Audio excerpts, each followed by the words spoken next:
Mapagpalang gabi po sa bawat isa sa atin. Sumati nawa ang kapayapaan ng ating Panginoon. Sa ating pagbubulay-bulay ay babasahin po natin unang Korinto 13:13. Samantala, nananatili ang tatlong ito, ang pananampalataya, pag-asa at pag-ibig. Ngunit ang pinakadakila sa mga ito ay ang pag-ibig. Ito po ang summary ng Kabanata 13 ng unang Korinto, na tatlong bagay, tatlong mahalagang salita ang nabanggit: pananampalataya, pag-asa, at pag-ibig.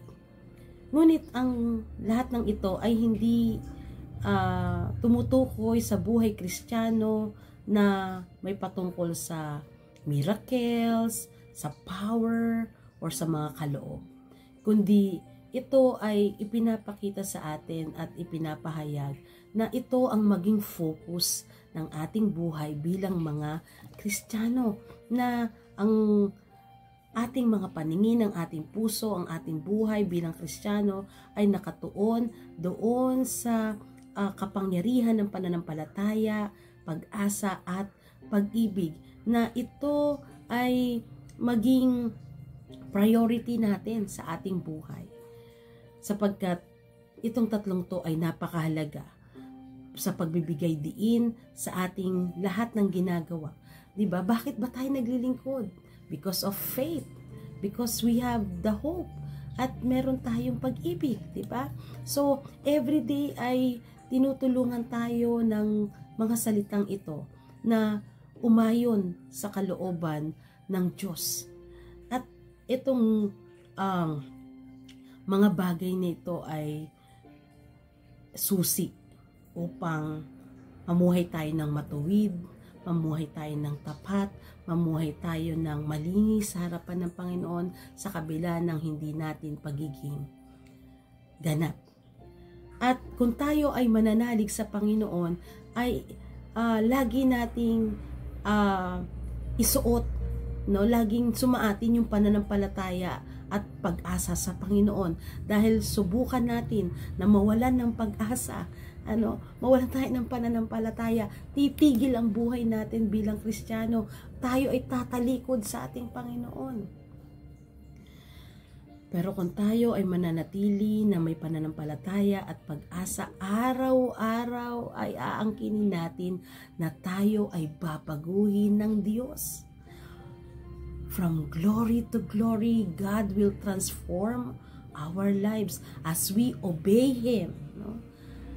Habang tayo ay sumusunod sa Panginoon, binabago at binabago, pinalalago at pinalalago tayo ng Diyos. Talakip ang tapat na pag-ibig. Pag-ibig sa ating sarili, pag-ibig sa ating kapwa, pag-ibig sa ating Panginoon. Pag sinabing pananampalataya, ito ay ating relasyon sa ating Panginoon.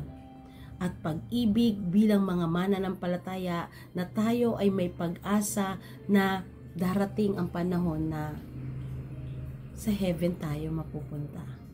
Bakit tayo nananalig? Bakit tayo may pag-ibig?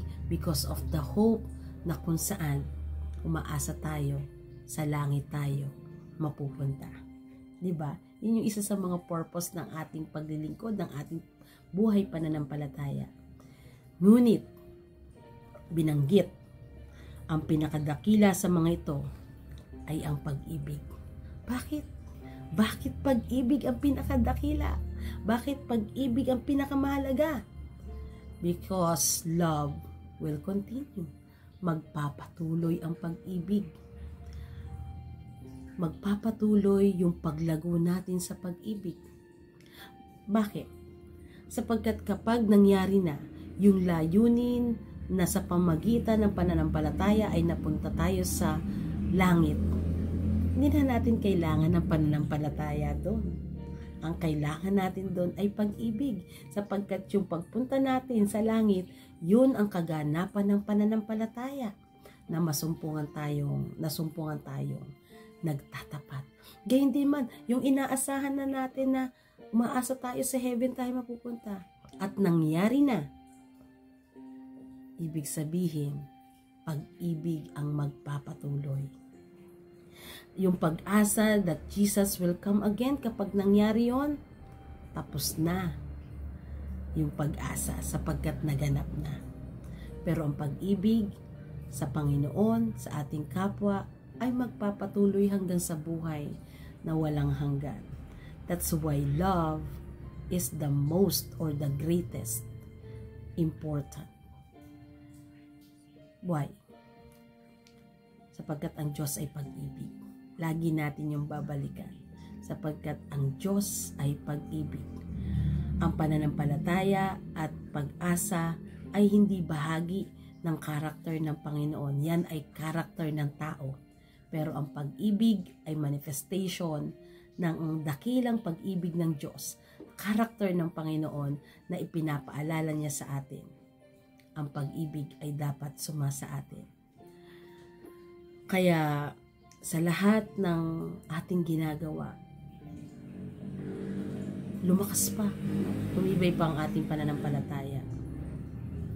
Huwag tayong mawala ng pag-asa, sapagkat sa pamagitan ng pag-ibig, palalakasin ang ating buhay upang patuloy tayong umasa at piliin natin yung pag-ibig para sa Panginoon.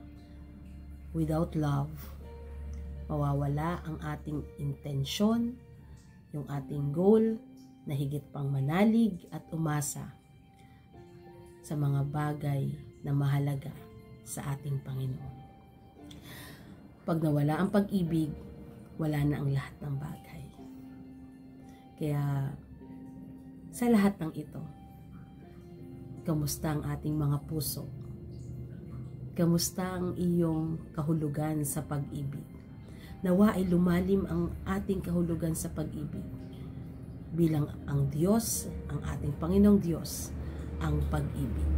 Tayo manalangin. O Diyos na makapangyarihan sa lahat, patuloy kaming nagpapasalamat at nagpupuri sapagkat sa pagbubulay-bulay namin sa patungkol sa pag-ibig. Tunay nga po na ito ay napakadakila sapagkat ikaw, O Diyos, na Diyos ng pag-ibig ay sumasa amin, na siyang nagpapalakas sa amin, dahilan upang kami ay manampalataya at mapuno ng pag-asa. Tulungan niyo po kami na patuloy na manalig, madama, maipakita, ma-express, gumawa ng may pag-ibig, ng dahil sa pag-ibig, sa pamamagitan ng pag-ibig. Dahil kami ay umiibig sa Diyos at sa aming kapwa. At gayon din, ibigin namin ang aming sarili. Naririto po ang inyong mga anak, O Diyos.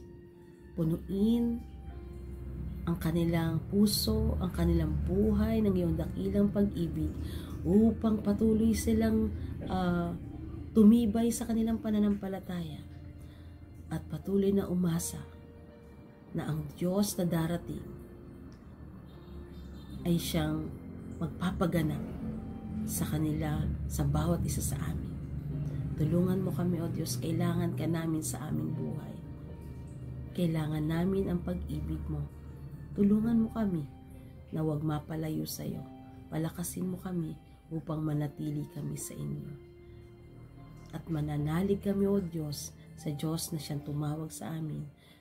Mananalig kami sa Diyos, Diyos ng pag-ibig, na hindi kami sinusukuan, hindi kami binibilangan, hindi kami sinusumbatan, kundi kami ay pinapalapit sa inyong kaluwalhatian.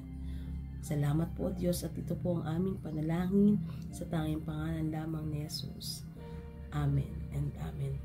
Nawa, mga kapatid, ay napagpala tayo sa ating quiet time ngayong gabi. Tandaan po natin, faith, hope, and love. But the most and greatest is love. God bless everyone.